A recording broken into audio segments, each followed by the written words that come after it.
The moment you realize you don't need anything is when you could have everything. We know that we are just souls in this world, okay? We came here with just our soul and we're going to leave with it. We're not going to leave with any of these material things. And if we become so identified with our status and money and materials, death is going to be really hard for us. It's going to be really hard to leave this materialistic world because we have found our identity in it.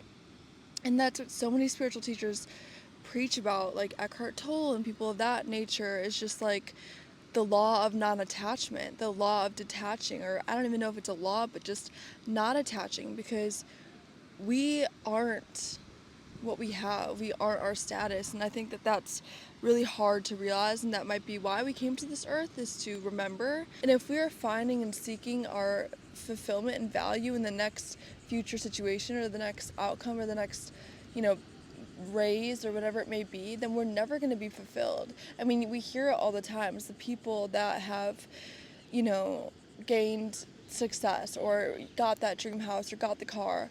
It's nice for a moment, but the brain is going to find the next thing to chase, to crave, to go after. And that's just part of being human, is that a part of it. I don't want to claim it as a whole, because I think it's something that we really can unlearn, but it's something where we're constantly chasing the next big thing. There is something in us that is not fully fulfilled with what we have now.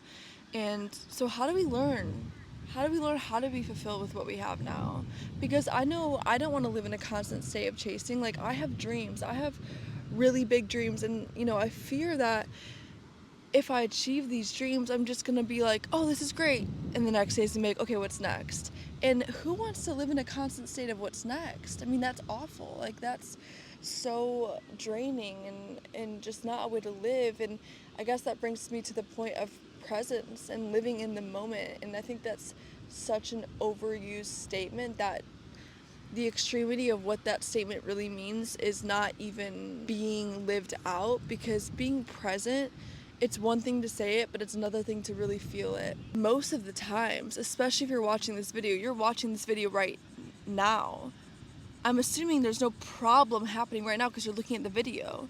You're like, yeah, well, my bills aren't paid, and okay, but that's not happening right now. You see, when you get past that way of thinking, like, it's not now. Like, that's not being present. Life is hard enough. Why do we need to live in our head and make it even harder? Why are we're addicted to this way of thinking? We're addicted to suffering.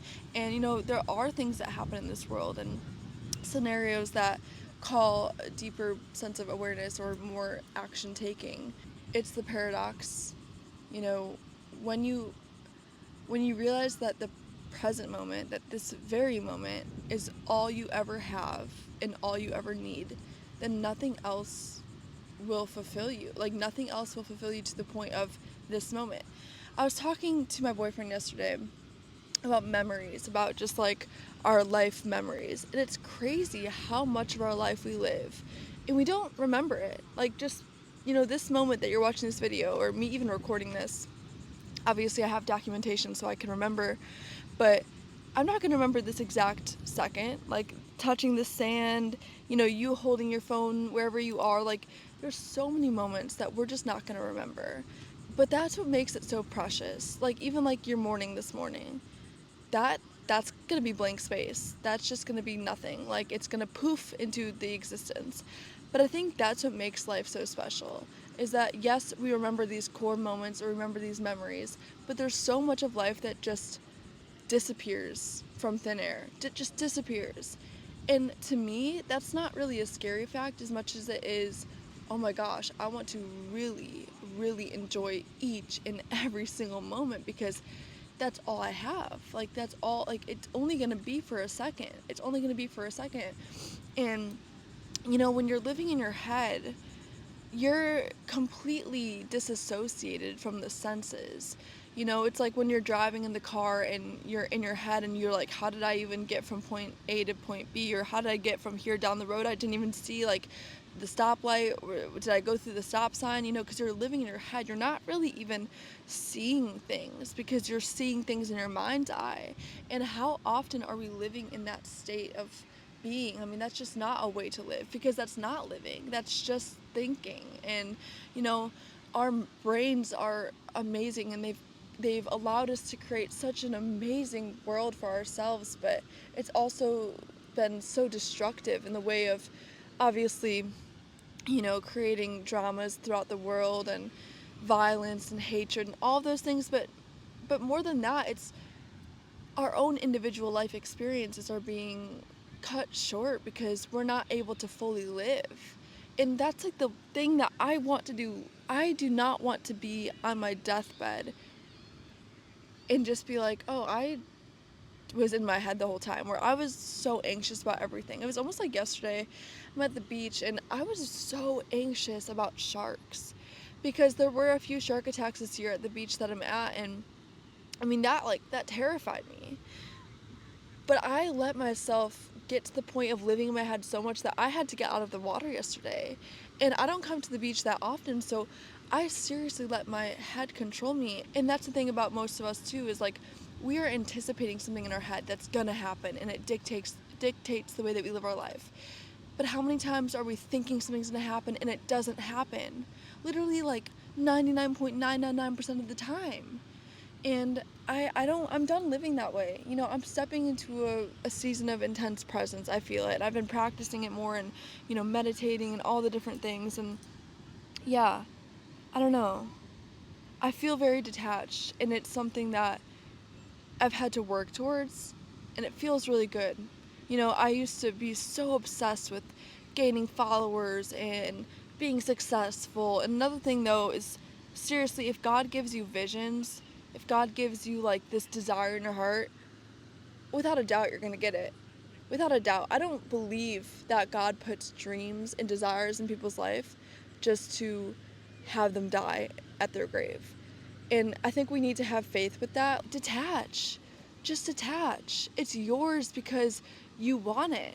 God gives us these dreams, you guys. Like, do not just think that it's so unattainable.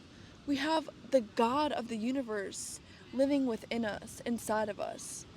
He is also controlling our world through us. And I don't know, I think that's just another thing about trusting God and having faith having faith with your whole heart. And in order to do that, you have to let go. In order to seriously trust, you have to stop thinking about getting things. Just let go and believe that it's yours. It literally says, believe that you have received it in the Bible and it will be yours.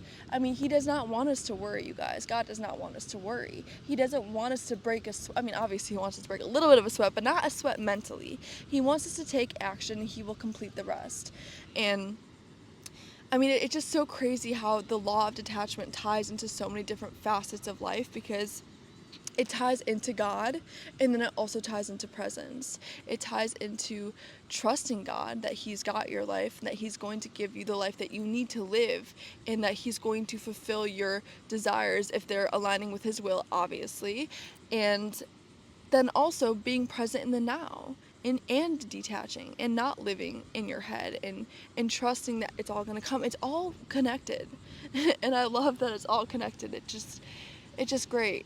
And it really has been allowing me to love life more and be at more peace than I've ever felt in my entire life. And yeah, I just wanted to share some of these words with you, and just to encourage you. I haven't even taken a sip of my coffee, but I just want to encourage you that the life that you want is not as hard as you're making it out to be. I hope you all have a great rest of your day, and thank you so much for watching.